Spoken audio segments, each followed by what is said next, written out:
그러니까 똑같이 1시간을 앉아 있어도 그 공부 결과가 달라진다라는 거예요. 안녕하세요. 자녀분들의 공부 고민을 해결해드리는 저는 공부요정입니다. 자, 오늘의 주제는 내신관리법입니다. 우리 아들 이제 새학년 새학기가 시작돼서 이제 중간고사, 기말고사를 준비할 건데, 그때 똑같이 공부하더라도 좀 더 좋은 성적을 받을 수 있는 방법에 대해서 안내를 해드릴게요. 우리 부모님들 욕심이 많은 건 아니잖아요, 그죠? 딱 우리 아이가 공부한 만큼만 나왔으면 좋겠다 이렇게 생각을 하시잖아요.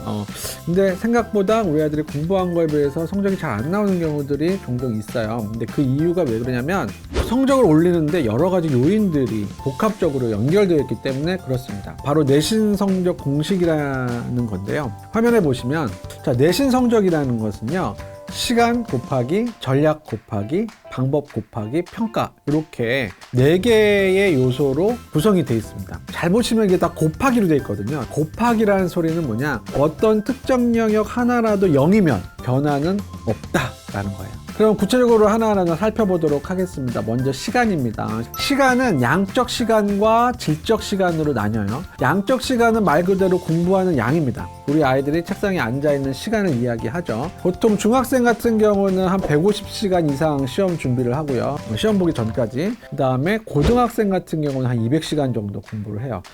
시험 보기 전까지 평일에 보통 한 3, 4시간씩 공부하고 한 4주 정도 공부한다고 치면 한 30일 동안 하루에 4시간이면 그것만 해도 3, 40이 120시간이잖아요. 거기에다가 시험 보기 전날에 7, 8시간씩 공부하잖아요. 그거 합하면 거의 150시간 나오는 거죠. 그런 식으로 공부 시간은 보통 한 150시간에서 한 200시간 정도 확보를 하게 된다라는 거고요. 자, 그 다음에 질적인 겁니다. 질적인 거에는 3가지가 있어요. 절제력, 집중력, 집요함. 이 3가지입니다. 이 3가지가 가로, 세로, 높이를 이뤄서 부피, 하나의 부피를 이루죠. 이 부피가 크면 클수록 똑같은 시간을 앉아 있어도 효율이 많아진다는 거예요. 그러니까 똑같이 1시간을 앉아 있어도 집중력을 발휘하고 절제력을 발휘하고 집요함을 발휘한다고 하면 그 공부 결과가 달라진다는 거예요. 자, 그 다음은 학습 전략입니다. 학습 준비와 학습 계획으로 나뉘게 되는데요. 학습 준비는 뭐냐면 학교 시험 일정과 학교 시험의 특징을 아는 것과 학교 시험을 대비하기 위한 교재를 선정하는 것, 이 2가지입니다. 은근히 우리 아이들이 학교 시험 일정도 잘 모르고요. 그 다음에 시험 범위도 잘 모르고요. 학교 시험의 특징은 뭐 전혀 관심도 없고 그렇습니다.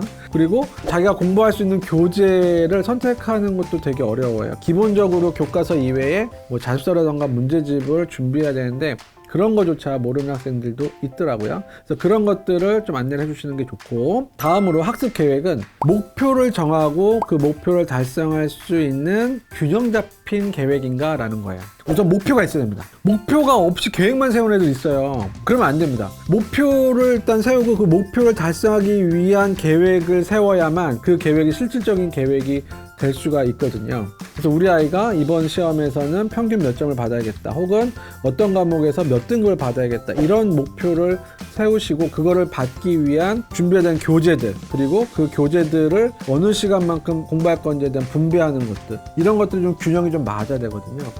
이게 바로 이제 학습 계획이다라는 겁니다. 그리고 계획은요, 좀 공부에 대한 감이 떨어지는 아이일수록 구체적으로 세우셔야 돼요. 좀 공부에 대한 감이 좀 부족한 아이 같은 경우는 최대한 페이지까지 들어가 있는 계획을 세워야 됩니다. 자, 3번째는 방법입니다. 방법은 큰 틀이 있고 그 다음에 좀 작은 틀이 있어요. 큰 틀은 학교 수업과 교과서를 중심으로 공부한다 라는 게 하나 있고요. 작은 거는 공부할 때 이해와 사고, 정리, 암기, 문제 해결, 이 5단계를 잘 지키고 있는가 라는 겁니다. 학교 내신 시험을 누가 출제합니까? 우리 학교 선생님께서 해주시잖아요. 그죠?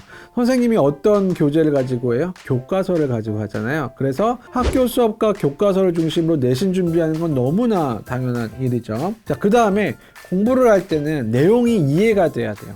내용이 이해가 되지 않으면 다음 단계를 넘어갈 수가 없어요. 무작정 다 암기할 수가 없잖아요. 이제 공부하는 양이 많아지기 때문에 내용을 이해하고 그 각각의 내용이 어떻게 연관되어 있는지 생각하는 게 사고 단계예요. 그리고 이 많은 내용들을 일목요연하게 정리하는 단계가 있고요. 우리가 시험 볼 때 교과서나 자습서를 보고 시험 보는 게 아니잖아요. 그래서 뭐를 해야 돼요? 다 암기를 해야겠죠. 그리고 이 앞에 있는 4단계가 잘 되어 있는지 문제풀이를 통해서 점검하는 거, 이게 이제 문제 해결 단계입니다. 이 5단계가 계속 반복적으로 흘러가야 공부가 제대로 되고 성적이 오를 수 있거든요. 그래서 큰 틀에서 작은 틀에서 좋은 흐름을 가지고 좋은 방법으로 공부하는지 이거를 꼭 확인해야 됩니다. 마지막은 평가입니다. 평가는 자기 평가를 말하는데요. 앞에 있는 3단계를 다 성찰하는 거예요. 그래서 시간, 그리고 전략, 그리고 방법, 이것들이 잘 되어 있는지를 확인하는 게 이제 평가 단계입니다. 그래서 다음 시험에 보완해야 될 것들을 찾아내는 것, 이게 평가에서 중요한 거죠. 자, 오늘은 내신 관리하는 방법에 대해서 안내를 해드렸어요. 단순하지 않은 것처럼 보이지만 은근히 단순합니다. 이걸 한 문장으로 고치면 이렇습니다. 목표를 정하고 계획을 세운 뒤에 충분한 학습 시간을 확보하여 올바른 학습법으로 공부하고 시험 후에 성찰한다. 자, 이 과정을 반복해서 하다 보면 반드시 성적이 오를 수밖에 없습니다. 자, 공부에는 왕도가 없다고 해요. 정도만 있다고 합니다. 지름길은 절대 없으니까요. 올바른 길로 꾸준히 가다 보면 다 좋은 결과를 얻게 되실 수 있을 겁니다. 자, 오늘 영상도 도움이 되셨고 다음 영상도 기대가 된다면 구독과 좋아요 그리고 알림 설정 부탁드립니다. 저는 지금까지 공부요정이었습니다. 감사합니다.